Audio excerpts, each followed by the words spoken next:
All right, what's up, fantasy book fans? This is Stephen from Phantology Podcast, along with my friends Ryan, Jake, and Josh, minus Ben today, unfortunately. But we do have four Phantology members with our monthly episode, which includes a debate about a hot button topic that we will reveal shortly.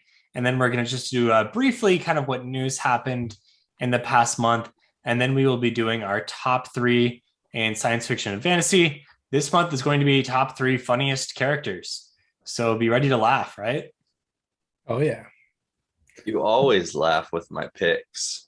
I am really excited for Ryan's picks on this. Oh, That's well, true. let's We do let's always tone laugh let's at tone Ryan. down the expectations a little bit.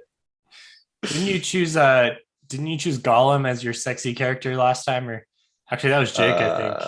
That Jake. was That was definitely that was Jake. me when it's because Ryan wasn't there on the episode, so I had to channel him. He was Right. channeling me. Yeah. So last month we did top three sexy villains. It was a little we were a little concerned going in, that we might get some odd entries, we'll say, but that was not an issue at all. And the winning entry was from the Wheel Reads podcast, and they have won at least once before, possibly twice before. So if you want to win, check out what they're doing.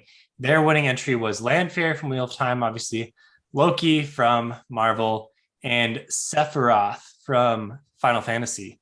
Final Fantasy game that I haven't played, but yeah, I saw some images and he was looking quite sexy.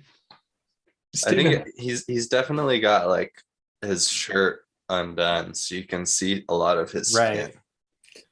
I think that's a well-balanced pick, though. I think that's a good pick.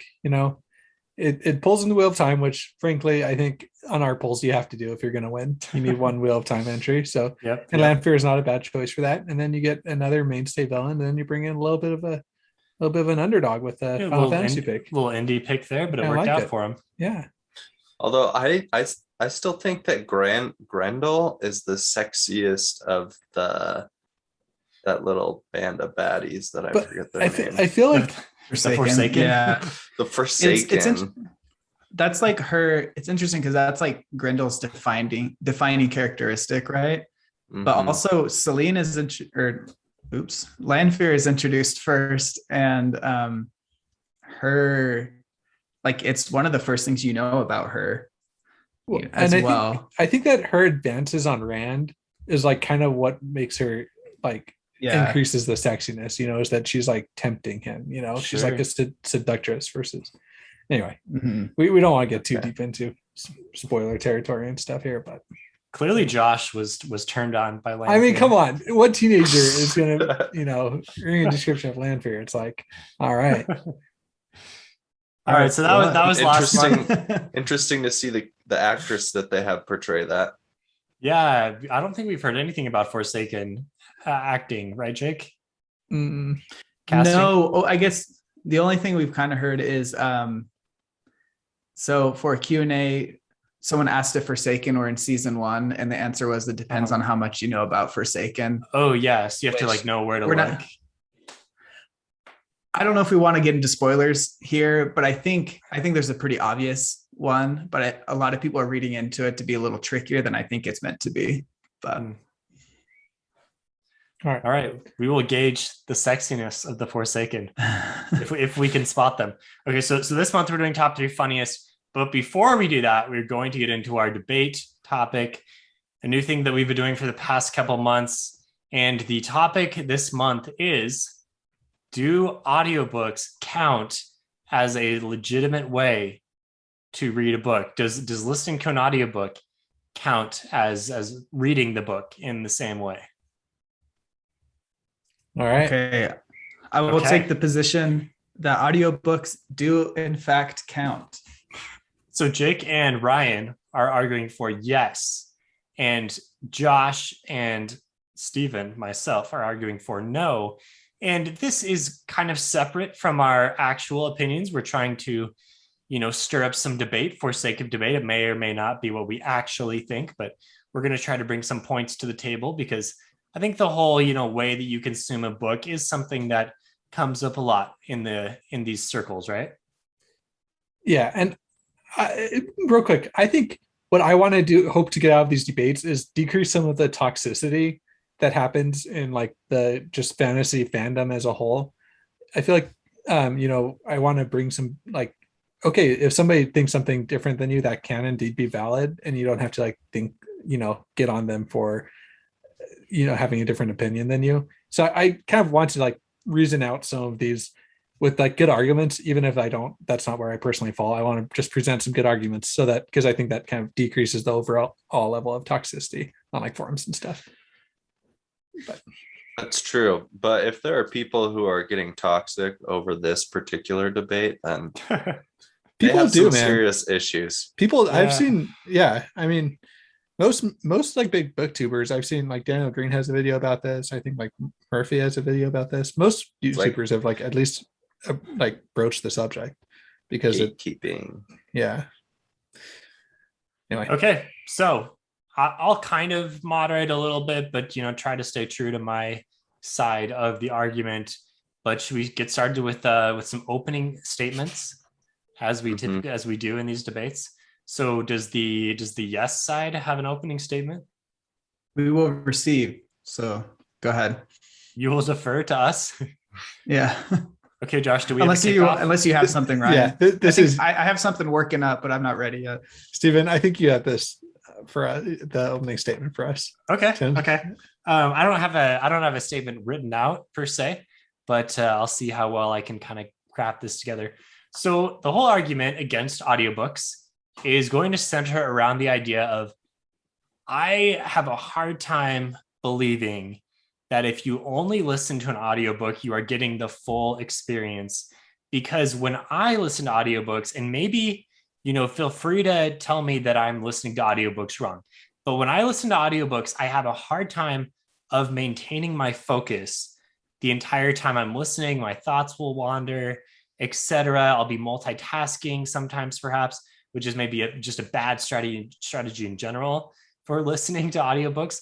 But I just find no matter how I try to do it, I never absorb as much as if I sit down and actually look at the words on the page or in the ebook and read through them. I think I just maintain or retain rather the content of the book much better. So I'm going to say listening to audiobooks, while it's still, you're still reading the book, yes, but you're not getting the full book experience. Well, I will do our opening statement, Jake. Okay. Audiobooks increase the accessibility of fantasy novels to all sorts of people, especially as you become increasingly difficult as an adult. Gone are the nights where I could just read in my bed until 2 or 3 a.m. because I was just so engrossed in a book. And as life gets more and more difficult, it's easier and easier to listen to something rather than sitting down and staring at a screen, dedicating so much more attention to it. Yeah, sure, you don't maybe retain as much information as you do while reading the book, but you still get a lot of the information, enough to significantly enjoy the book. And the fact that audiobooks are even put out suggests that authors support this, that they using an actor or a narrator to narrate the book, they will emphasize different words that maybe you wouldn't have when you read, which will draw your attentions to some things. And I think that it is maybe the next step on top of reading. So you're saying it's superior to reading? Not necessarily superior, but I think that as you grow, like I said earlier, and the time we could dedicate to reading when we were younger, we don't have. And so this, the next step being, as we age, less time, we can multitask, maybe not as efficiently, but enough to consume the material, stay caught up on our favorite stories, and be introduced to new worlds, new characters. I think that it's a win-win-win. Josh, do you have a response? Yeah, a little bit. So I think that you're right. It is a lot more convenient to do audiobooks. I feel that, in a big way in my life. I have a kid that uh takes, a good 40 minutes to an hour to fall asleep every night. And if I'm on my phone looking at a screen, it distracts him. Whereas if I just pop in an earphone and turn off the screen and hit play, I can bust through, 40 minutes of an audiobook, 2x speed. That's 80 minutes. That's like 1/10 of, a lot of books, right? So I will agree that it makes it more accessible. However, I think it makes it less personal in a lot of ways.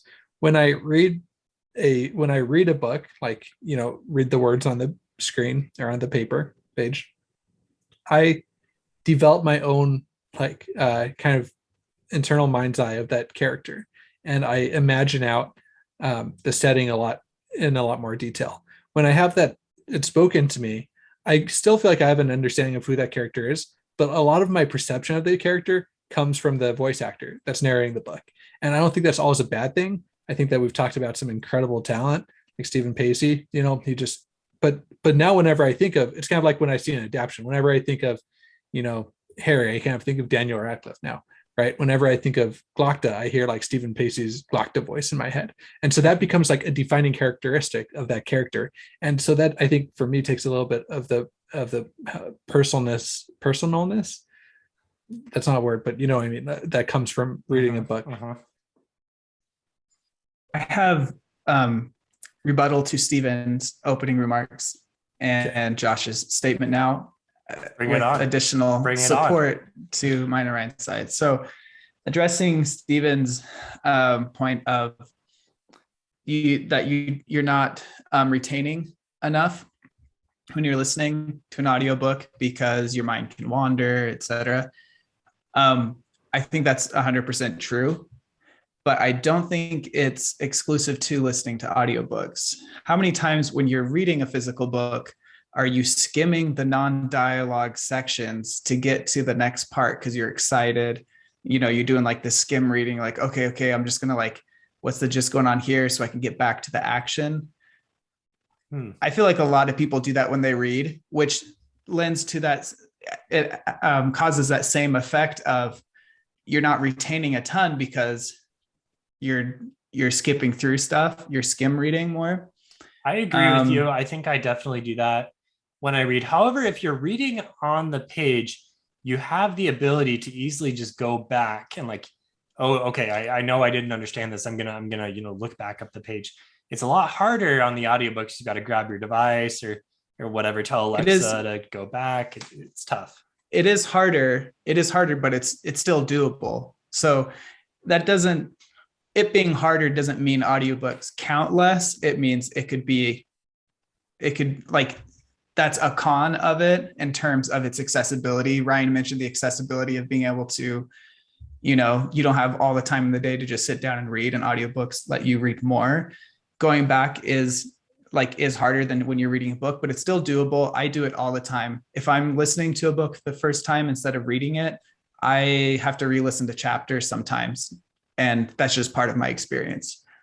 Addressing Josh's point of it being less personal, I would argue that sometimes the audiobooks make things more personal and can connect you to the characters more in two ways. One way, when you're reading a character's name, especially in a fantasy book, or the name of a city or something with these fantasy names and terms, I just look at them. I don't even pronounce it in my head. I just look at it as a graph and just say the name that starts with an M, and I know there's a G in it somewhere. No idea how to pronounce Moghedian or whatever. I just know that's the name. And then when you're reading I find it's hard to believe, Jake, as somebody that picks apart Kate or Michael and Kate's pronunciation of some real time names. Well, because here's the thing. So I do that a lot when I'm reading. I feel like that's standard thing. Like there's lots of times you're like, oh, I've only ever read this word.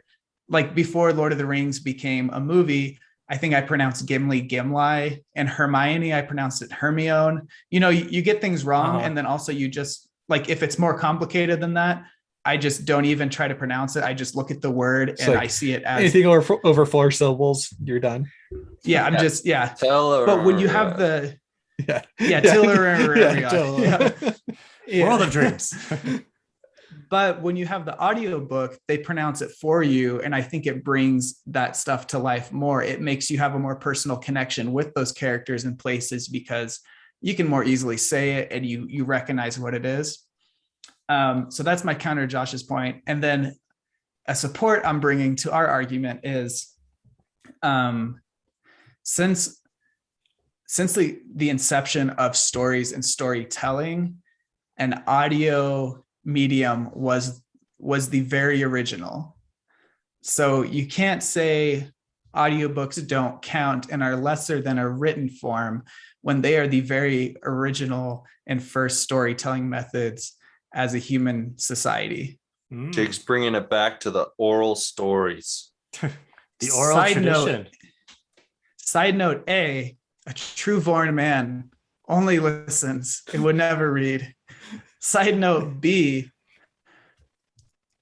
what do you think would be more entertaining if you were from the Two Rivers, let's say, sitting back in your farmhouse room and cracking open a book of the Tales of Jane Farstrider, or having an expert gleeman come to town and recount these awesome stories in verse? Definitely the Gleeman. Gleeman, yeah. So that's true. They were hype. They were hyped for the Gleeman to come in. Yeah. He also had fireworks. The books can't compete with that. Or audio. What's the Trueborn Man thing? Is that a Foundation? No, reference? No, Vorin. True Vorin. Oh, Vorin. Oh, okay. Stormlight. Gotcha. Yeah. All right. Those are some good points, Jake. However, I think that you missed the mark on the fact that most of the stories that are written now in the here and now are written first and foremost in text-based first, and they're written for that medium. And so if we're talking about stories that were, have been orally passed down, I think that's a very good point. But that's not what we're reading. We're reading, books that were designed to be read. Now, I don't think it's real fast. I don't think it's I'm going. Yeah, I don't think it's bad that you have a different interpretation, and I like your point of actually learning characters' names and places' names. That's a good point. But you are still, I don't think that really contradicts my point of it being more personal, because you are having some sort of rendition put between you and what the author wrote when you listen to a book, and you're having some sort of interpretation. Now, I think that in my experience, most of those are really good, and I've hardly ever had a narrator, I think, not do a work justice, but that still does add a layer between you and the work, because you're having somebody interpret it for you naturally at some level. Josh, did you read The Witcher? Yeah. Or did you listen to it? I listened to all the Witcher books. Did you listen to it in Polish? No, of course, because I do not speak Polish. Exactly. You're putting something in between yourself and the original text. Yeah, that was put forth on paper of necessity, because that's the only way to consume that work. By your own logic. No, come on. It's translated. If you really wanted it to word. count, if you really wanted it to count, you would learn Polish. Okay. And you would read it in Polish. No. Okay. That's a. Hey, Josh, addressing that point though, of it being intended to be read. What are you losing when you're listening? It's not like reading a book versus watching a movie where it's an exact translation as you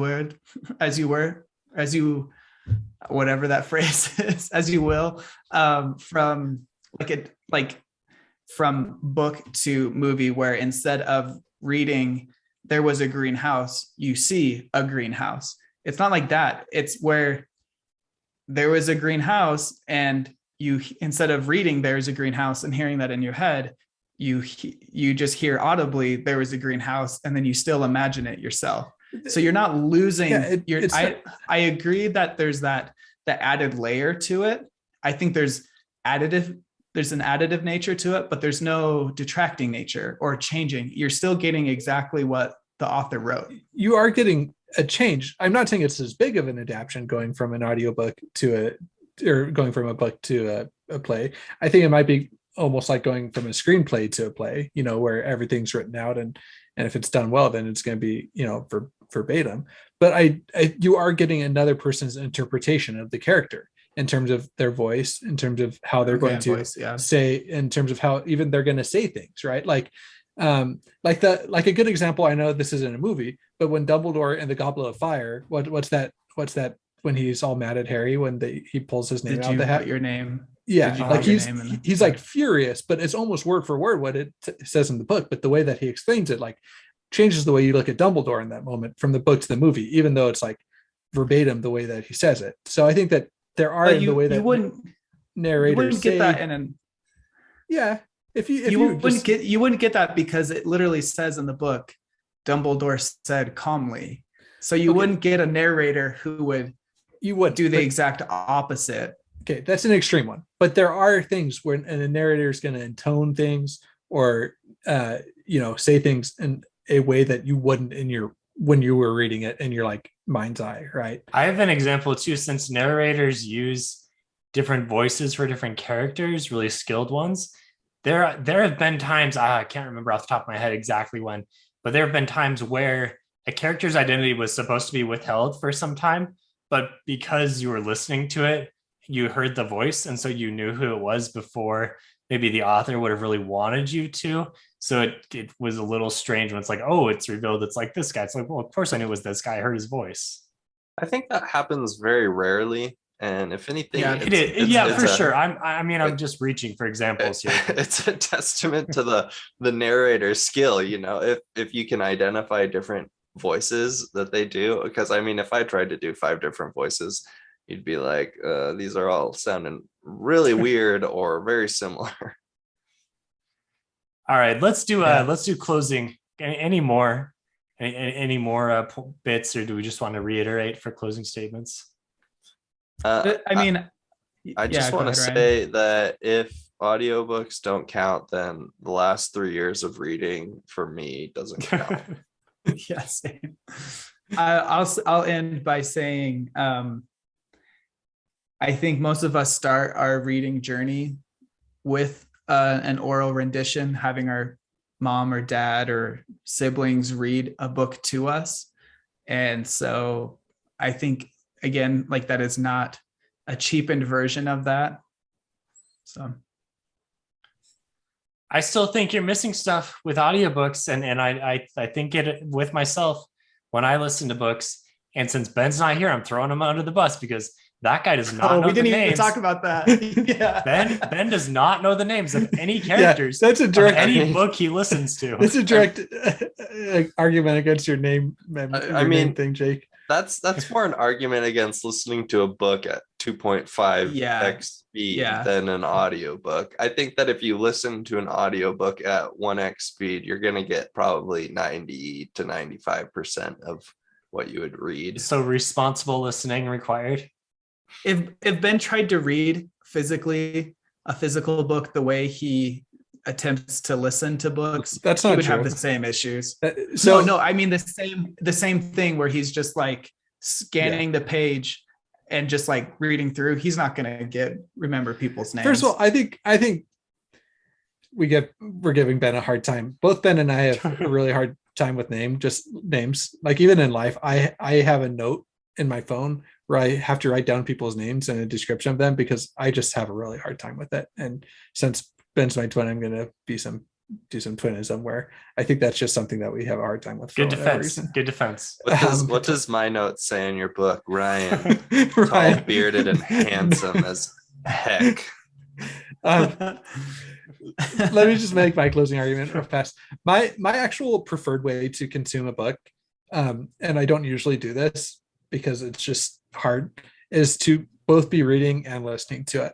That I found that really ups my comprehension to like just way higher than either just by on its face listening to it or on its face reading it. And I did that with Rhythm of War. That's where I found out I really liked it. If I just have an earbud and just kind of like read the book while I'm listening to it. And if I do that, you can mock me, but I can pump it up to like 2.5 to 3x without any problem really. And just like if I'm focused, I can just read right along with it, and I get a lot out of it and can read faster than I otherwise would be able to. So anyway, that's my preferred way. I know it's kind of like walking a middle ground here, but if somebody's looking for a way to comprehend books more and you feel like you zone out while you're reading or you zone out while you're listening, I would try that, because that's really helped me. And you can usually find both audio and text copies through Libby or through a library app or at the library. So cash me with that Kindle Whisper Sync. How about that? Unfortunately, you can't do that with Libby, but you also don't have to buy the audiobook plus Kindle book. So yeah. One more. So now that the debate is over, I can reveal my actual preferences. So I was listening to Sharp Ends, the First Law short story collection, and at the end, Joe Abercrombie and Stephen Pacey. Abercrombie's the author, Pacey's the narrator, who we all love. They were like doing a little interview for 20 minutes at the end of the book. And one of the things that Joe talks about is like how, yes, you have to be like, as an author, you have to realize that audiobook is a huge thing. It's becoming bigger and bigger. And so he says sometimes he does like write things with the intent of like, okay, how is this going to sound when it's read out? And generally, like having something sound good when it's read is the same as having it sound good when you hear it audibly. But I mean, he does say that that's something he considers. So I mean, I think authors are aware of it.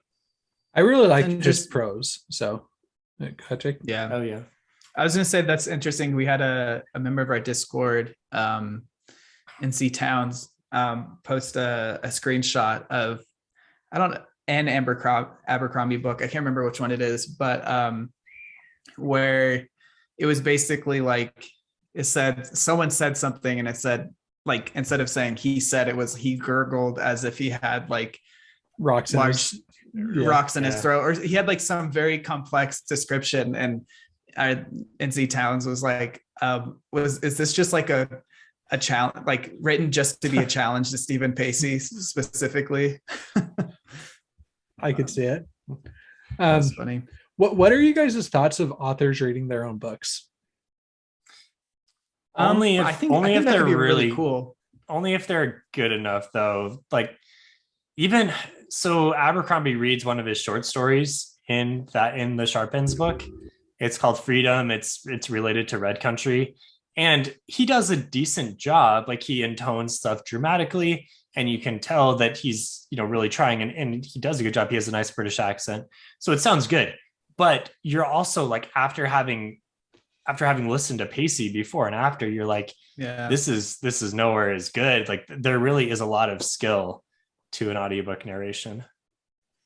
Mm-hmm. I've only ever listened to books that had the author narrate them for nonfiction. And I think in nonfiction, it doesn't really matter. And it can kind of add to it, since it's like coming from them. Like, you're not looking for a dramatic interpretation of it. Like Malcolm Gladwell is like, it's he does have a really nice voice. But but yeah, so I don't know how I'd feel about that with fiction. If you want a good fiction book to try it out with, try Stardust by Gaiman. He does it. Okay. He does, at least the audio version I listened to, he did it, and I really enjoyed it, and kind of made me think that even if you do lose some, like you obviously lose some skill than having a professional do it. But I think it's a cool way to consume a book. Also, I haven't really followed this, but I've heard that there's been a lot more kind of independent, maybe professionally trained or like classical voice actors that are now narrating on Audible. Like, they can go kind of pick up work and do books just to kind of try to get more books in audio. Yeah. Like, I think authors can go and put it on up there, and then say that, hey, this is how much I'm willing to pay, and then narrators can come and do it. So I think that we're going to be getting for sure a big uptick of just audiobooks in general, but maybe have I don't want to say decrease in quality, but have it be more democratized. Democratized. Yeah. Anyway, yeah, like have it be less like, okay, you hear the same kind of big names in books, and narrators, but I think that might be changing a little bit. So Anyway. Also, shout out to Christopher Buehlman reads his book, The Black Tongue Thief, and it's awesome. But he is also a trained actor. Like that's another one of his professions. So I could not believe it was him. That I was like, surely I think I did even call that out in the episode and fact check that live when we did that. Yeah, you episode. Didn't believe me. I didn't believe you. Yeah. Anyway. Okay, should we move on to our a few bits of news? So news for the month of science fiction and fantasy related things. Let's not go super deep because we don't have enough time. We're not going to focus on that anymore. But I think one of the biggest things that was shared around were the images from the Wheel of Time show that were published in, was it like Entertainment Weekly or what? I don't remember what some magazine like that. Yeah. Anyway, there was a story that Rafe was heavily quoted in, the showrunner, and then there were some images and they looked pretty cool. And I think there's a lot of, just a lot of excitement. People are, it's really starting to get rolled out, and we're expecting a trailer. Rafe said we'd have a trailer by the end of the summer. It's August right now, so summer's ending, man.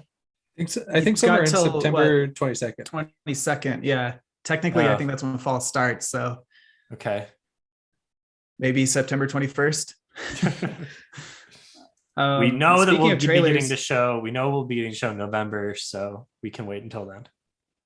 Yeah, interesting that they're deciding to wait so like have such a short window. But speaking of trailers, we got a full-length trailer for Foundation. Lots of trailers for Dune. They started doing these character-focused trailers, which are pretty cool. They're like 30 seconds long. And then Spider-Man No Way Home trailer, which looks pretty good too. Yeah. I'm really excited for this last half of the year. Yeah, we have a lot of exciting stuff. The Witcher season 2 is coming out. Wheel of Time, obviously, The Witcher Foundation. The Witcher animated movie came out on Netflix. I haven't seen that yet. Oh yeah, neither have I. I haven't watched it either. That was my weekend plans for this weekend. And we have The Wisdom of Crowds coming out September 14th, just 3 weeks away now at time of recording. And I'm halfway through A Little Hatred on my second reread, which I'm listening to. Doesn't count. Yeah, clearly doesn't count. So we're going to do some, at least one, maybe two episodes with our friends at Friends Talking Fantasy, Dylan and Charles, kind of hyping up the series. I think we're going to have to do that pretty soon here because we're getting very close to release time. Real fast, I wasn't quite ready to move on from the what we thought about the Wheel of Time photos. Oh, okay, Josh. Sorry. I really like them. I'm surprised about how much kickback they've gotten. I'll just say that. I've seen. I feel like most people do like them. From what I've seen, it's like pretty 50-50. I honestly, the set photo of them all walking together, and it's hard because all these photos are out of context, but it did look kind of. There's some aspects of it that I feel like it isn't enough to say this is for sure going to be super high quality in terms of everything. But it doesn't make me worried. It doesn't make me worried, but I don't think it's a clear like calling card of how great it's going to be. I think comparing it to like things like the Shannara Chronicles or you don't want to be anywhere near Shannara Chronicles. I know, but that's what it seemed like people were comparing it to, and I'm like, no, like those they actually look like they're clothes, like they don't look like somebody went to or to like Goodwill or some thrift shop. No, but I feel like that's sometimes how like some fantasy shows look like. They're just like, oh, let me find an old looking shirt and slap that on. So, but I don't know. I feel like they could like it's also costumes in a photo like this could look the same. Those are also staged photos for this publication. So I'm pretty sure it is Entertainment Weekly because someone else called out. Like they had this magazine has done a lot of different kind of staged photos from Game of Thrones that don't really look much like the actual series we see on TV. So I think we just take it as hype photos to, showcase the cast. It got me way hyped for it, honestly. Same. I'm really excited. I think the Shadar Logoth photo looks really cool. I'm excited to see what the city looks like. Yeah. And is that how the audiobook narrator pronounces it? I don't know, but you can't really rely on the audiobook narrator's pronunciation. You have to look I was just wondering because when I read it, I pronounced it in my head, Shadar Logoth. I'm not sure. Yeah. I thought it was Shadar Logoth, but like Shadar Haran. Hadar, dang, I don't know his name. Yeah. The last thing vaguely connected to Wheel of Time is that Rafe did that Q&A where somebody asked why Matt had a beard. He said, because we aged up the characters because we don't want this to feel YA at all. And it's not YA at all. That's kind of what he said. And also like the show's going to take like 10 years. If they get what they want. And so having an actor go from age 16 or 17, 18, 19 to 29, 30, it's too much. I hope they're able to get Rand to age up as I see him aging up in the series, because right now he looks kind of twerpy, but I suppose that's because he's supposed to at this point. He's got a baby face for sure. Yeah. I want Rand to go into like morph into like Dwayne Johnson, That's good. When he gets as hard as Quindelar. Yeah, I don't know. As many times it's as hard as Gwendolar. Is that how you say it? Like that's another word. Yeah. I just picture like another like muscle appearing somewhere on him. Yeah. Well, also The Rock. So yeah. All right. Hey, I don't think we gave Wisdom of Crowd enough hype. Like, are you guys excited? Dude, I'm hyped for it. Yeah. I mean, I'm hyped. I won't be able to finish all the books before then. I'm just sad about that. Yeah. I just think I'm hyped for it. It's not really new news. Like I've been really excited for this book. I know, but it's here. Like I love the series and it's been really fun rereading it.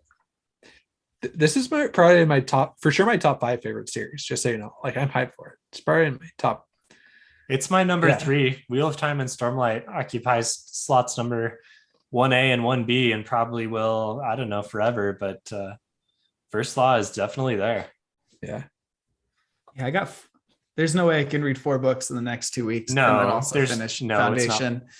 No. It's all right, Jake. Can I vent one more time? Okay. This wasn't on our notes, and I know we need to move on soon. But did you guys see NPR's like list of top 50 fantasy books?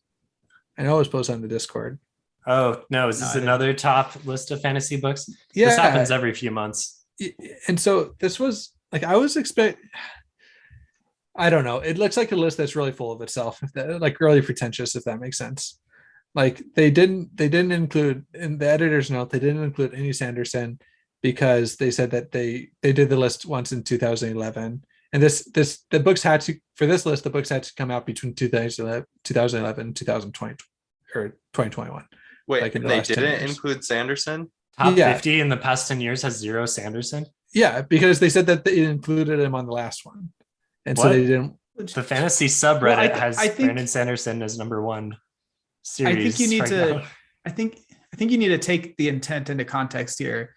Their intent isn't to just show a ranking, like a continual ranking. What they're trying to do is just highlight books, and that's what they say. If they've already highlighted a book, then like an author writes more books. That's what they say. Mean, if they've already highlighted an author a ton, they're not. That isn't the point of the list. Just do 1 book for him. He's written a lot in the past 10 years. Jake, I agree with you. That's not their intent, though. But okay. But the title says the 50 best science fiction and fantasy books of the past decade. That's like the title. It's not gonna focus. That's what the title of the article says. So shut it. I'm not gonna try and screen share again because that didn't go so well last time. So if you're saying these are the best 50 books, it doesn't mean these are the 50 books that I think everybody should read. Like it says, if that's the list you want to make, then make that list and say, here's 50 books that NPR highly recommends. Right? Yeah. Great. Yeah. But say these are the top 50 books. I mean, come on. And then have like no Sanderson. But I already went through that last year or last time we looked at this list, and I realized that isn't what this list is, regardless of how they're advertising. But this one had even more snubs. Like it did have some good picks on there. Snobs or snubs? Snubs. Well, both snobs, snubbing spectacular books. I messed that SSB. SSSB. Anyway, that was just my rant. Snubbing spectacular stories. Yes. There we go. S to the fourth. That was my rant. Yeah. I wasn't expecting to have such a strong reaction, but I'm glad you brought that up, Josh, because now I'm mad about it. Thank you.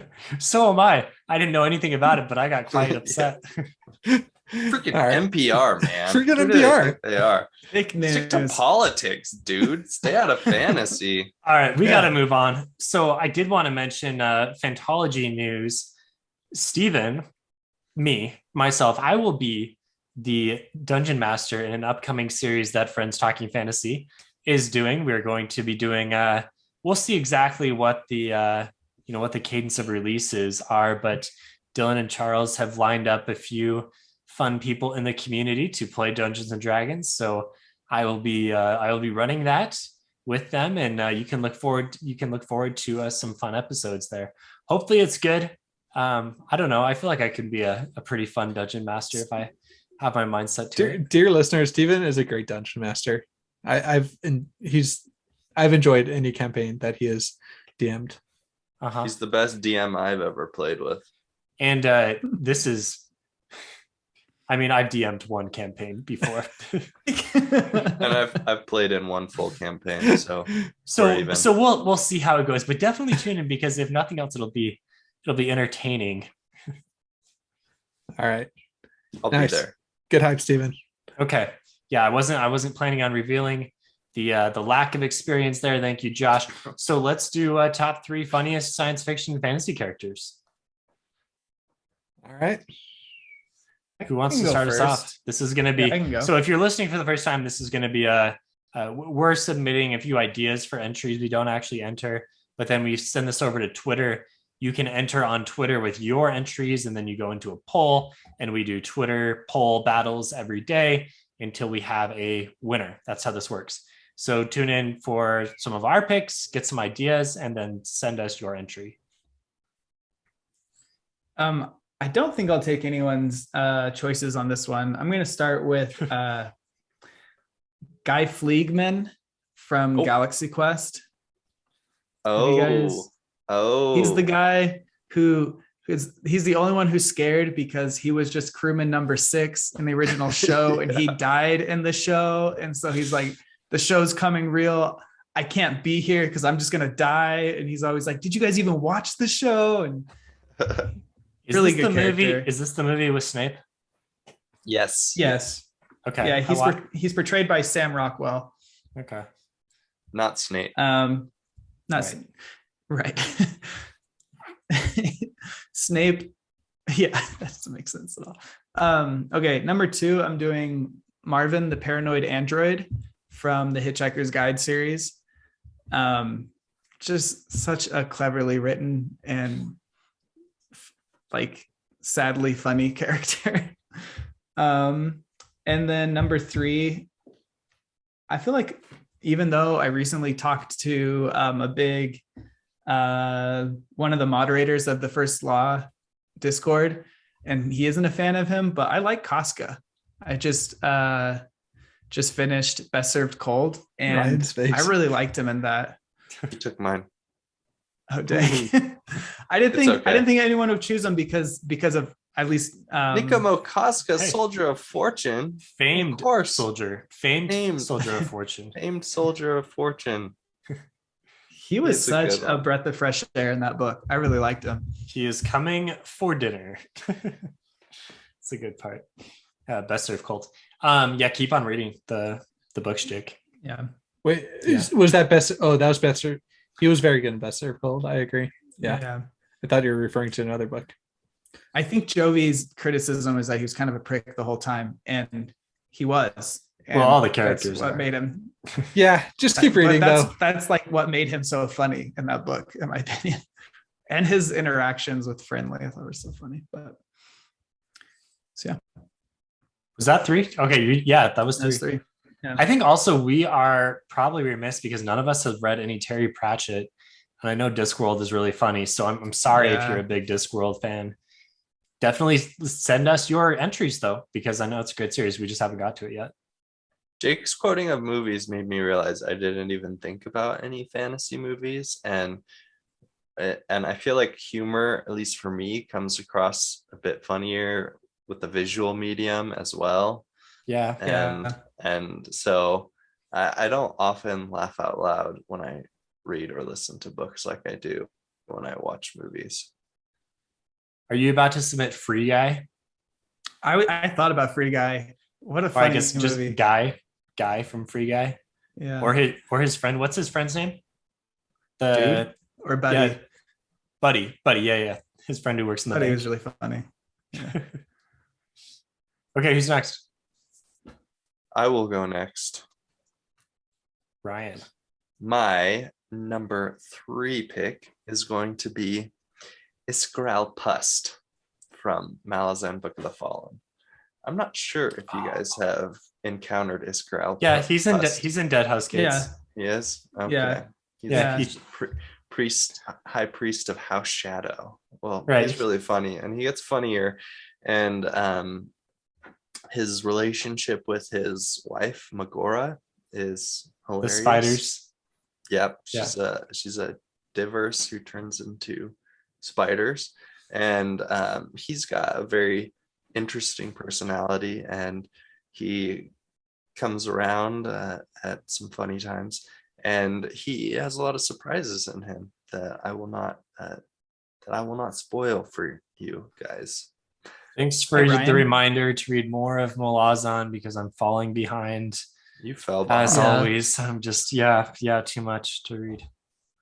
Hey Ryan, before you go on, I will relinquish Casca if you want to grab him and put. It's too late.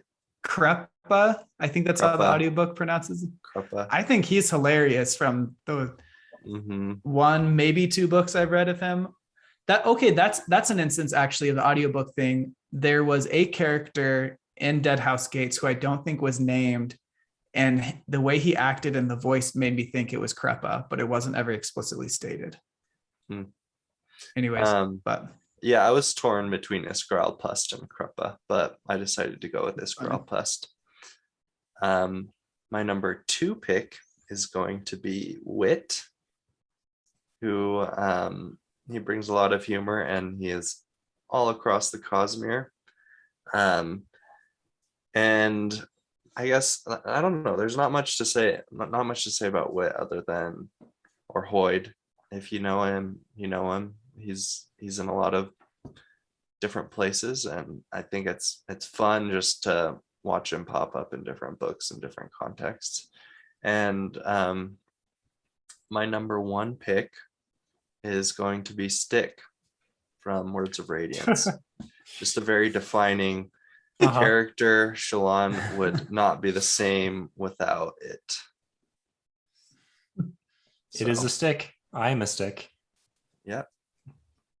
Yes, we are all sticks, one could say. There's a lot of lessons we could learn from Stick. Josh, do you want to go next, or am I? Yeah, I'll go. All right. Number 3, I am going to go with Lemony Snicket from A Series of Unfortunate Events. Okay. He is the narrator of A Series of Unfortunate Events. Okay, the narration voice. And I think his wit is always on point. It made me laugh a lot as a kid. The humor is why I kept coming back to the books and being excited to read the books as a kid. And I feel like it has a cool line of like what could be patronizing, but not, if that makes sense. Oh yeah. Anyway, so Lemony Snicket. I love the pick. There's so many like little things that he starts off chapters with that are just I mean, so ridiculous, but the way that he writes it makes it awesome. Like there's so many little things that I still remember. So some from... word and then defining the word and then having a character like portray the exact definition of the word and then like saying the whole theme of the chapter and then having like one of the words come back and be the final solution to the problem that needs to be solved. It's really funny and brilliant and smart. And I kind of wish that I feel like a lot of high like epic fantasy authors don't really try and do stuff like that very often, where they except for Abercrombie. Except for Abercrombie, yeah. And some I feel like sometimes Neil Gaiman will do that, and some like I don't know, more grounded fantasy maybe would be a way to say that does it more often. But anyway, I really liked Lemony Snicket from a series of unfortunate events. Number 2, I will say Locke from Gentlemen Bastards. I feel like he was very witty when the occasion arose. He always had a retort of some kind. He was written very well. Scotland does a great job. His friendship with Jacques. Yeah, how do you say Jean. I knew I was like French. Anyway, they play off each other really well. They're both funny, and he does a really good job. Number 1, Lift from. I'm just kidding. Oh my gosh! Dang it. Okay, so you need a better reaction. I personally am not bugged by Lift. I don't think she's as funny as people make her out to be, but I enjoy her for neither what as she funny is. Nor as upsetting as I think she is made out to be by people. Yeah. But my number 1 pick, and this is going to be a basic pick, but Fred/George Weasley from Harry Potter. I think that they always had great quips. They always had funny pranks, and they added a lot to the books. And anyway, they were a high bar for humor that is very rarely cleared, in my opinion. I remember laughing out loud several times in Fred and George moments reading the books. Yeah. All right. Okay, I will pick up the pieces with the remaining characters. I feel like 3, you usually do, Stephen. Yeah. Stephen always goes last. Not always, but what does that say about me? I have the most ammunition, I guess. Yeah. Number 3, I'm going with Harry Dresden. I think Harry Dresden is funny. And he's obviously the first person narration of the story. So he gets a lot of time to get some funny stuff in there. And maybe Jake doesn't think he's as funny. But I find it to be... This just harkens back again to I'm finding all these points that are counter to my argument, my stance in that debate, because one of the reasons I couldn't continue Dresden is don't say no, Jake. Yeah, this is a big leap. You are going to piss off the entire fandom right now. I'm just stopping you. That's fine. Come at me, Dresdeners. Oh, I didn't like all the that the narrator had in there, and I get it. It's a stylistic choice. It's a stylistic choice, and I'm not saying it makes him a bad narrator. It just was a style that turned me off. Actually, I've only listened to one Dresden book. I've read all the rest, so I'm not going to fight you too hard on it, but the fandom will come after you for that one. Is there any way for you to come off of this stance? Like, do we need to get a certain number of likes or follows or anything like that to get you to read more Dresden? Like, what is it going to take? 1 million. What about if James Marsden? If somebody can get James Marsden to either James Marsters, dang it, cut that, Steven. If somebody can definitely not coming now. If somebody can get him to comment or tweet somehow on this episode, then Jake, will you revise your opinion? Maybe we do a charity thing. If as many dollars as we have subscribers is donated to... This is getting complicated. What is going on here? I don't know. Sure. No, I'll read Dresden eventually, but it's just always on the very bottom of my list. You guys doing the Calderon episode makes me want to reread those. I have nothing against Butcher. I think he's a good author. But so to recap, Harry Dresden is a really funny character. and he's number 3 on my list.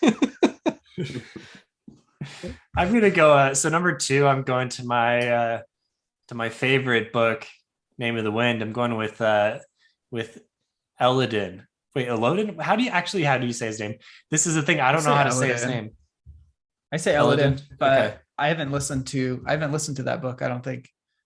I know I've listened to it, but I've read it so many times, so now I've got like 2 different ways in my head. I listened to it in Spanish, so even doubly ineffective because it's a translation and audiobook. Right, Ryan and Josh. Mm-hmm.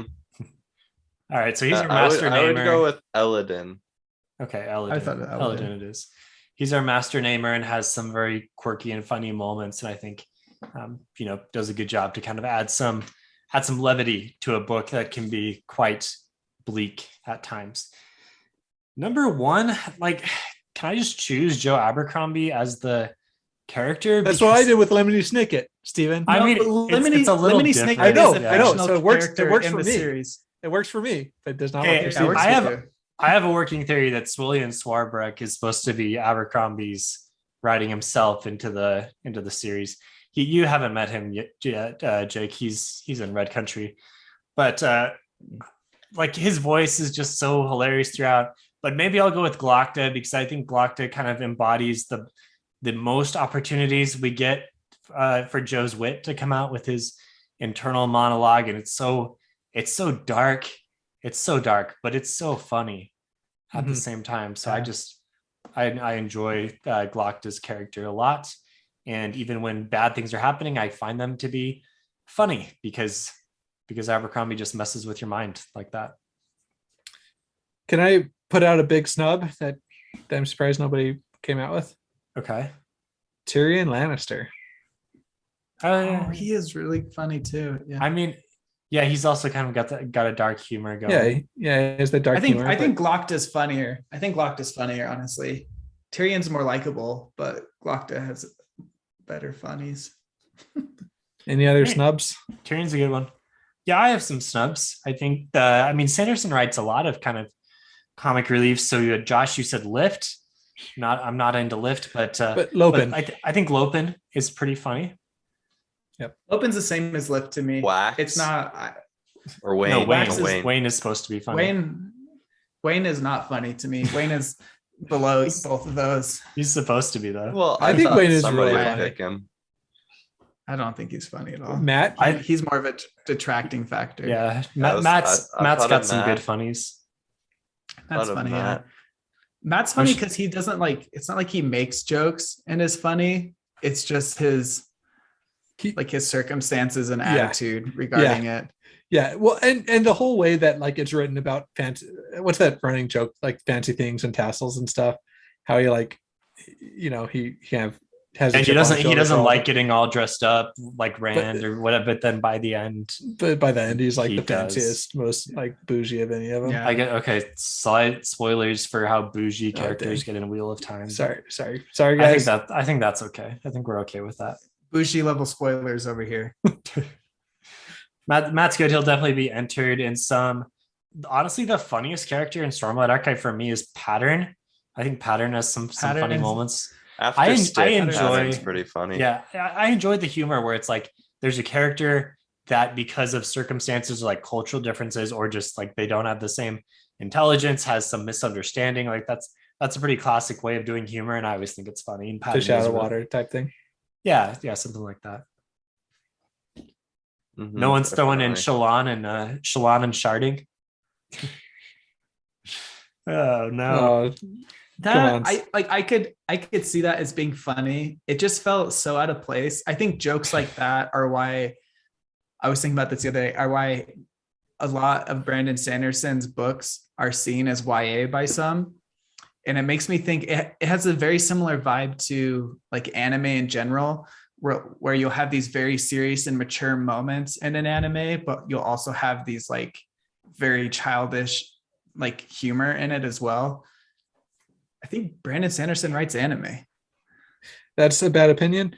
Another snub was not because I don't like anime, but because in a 1,200 page book, you're going to get an awkward humor moment that doesn't land super well. And I don't think he does it as often as like an anime does it. It's not like an every chapter type thing. Words of Radiance is only 1,000. All his jokes though are that same anime style humor is what I'm saying. They're not for me. Can I throw not a bad thing. Frank out from the Jungle Cruise? Let's see it. He has dad joke after dad joke after dad joke, and it. I thought you were gonna say Frank Reynolds. Yeah. Wait, who's Frank Reynolds? Danny DeVito and It's Always Sunny. Would you care for an egg in these trying times? No. Okay. Kinch from Black I'm sure Tongue people Thief. found that funny, Jake. Kinch from the Black Tongue Thief is very funny. I already mentioned Christopher Buehlman. That was the funniest book that I did read all of Abercrombie's books, and I think those are just hilarious. So I don't know. Black Tongue Thief that should be on the top 50, we'll say, of the past decade, according to NPR's criteria of less well-known books. It's very funny all the way through. Mm-hmm. Okay. All right. Funny characters. That settles it. So give us your funnies. Give us your top 3. You do need 3 to be entered into the competition. Respond to the video that I'll put out on Twitter asking for submissions, and good luck to you. All right. All right. See you guys. Okay. See everyone later. Next time. Any more? Do we need to badmouth Ben anymore? Or Josh, are you going to defend him? I think I defended Ben. He can defend. Okay. He can defend himself in the comment below. Ben is the funniest character. Hop on Discord if you want to chat with us more. Hop on Discord. You can defend Ben there, or talk to any of us and let us know what your top 3s are. And if you want to support the show, just share, subscribe, whatever it is, and please check us out on YouTube. We're trying to boost up our subscriber numbers, so that would be the best way to support. All right. Thanks, guys.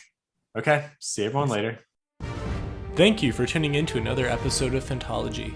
If you'd like to let us know your opinions on all things sci-fi and fantasy, join our Discord. Invites are in the episode descriptions below. If you'd like to support the show, like these fine folks here, you can do that at patreon.com/phantology_books. Patrons get early access to new episodes, exclusive postings, and exclusive Discord benefits. But of course, just listening and watching and sharing with your friends and family is support enough. Journey before destination all.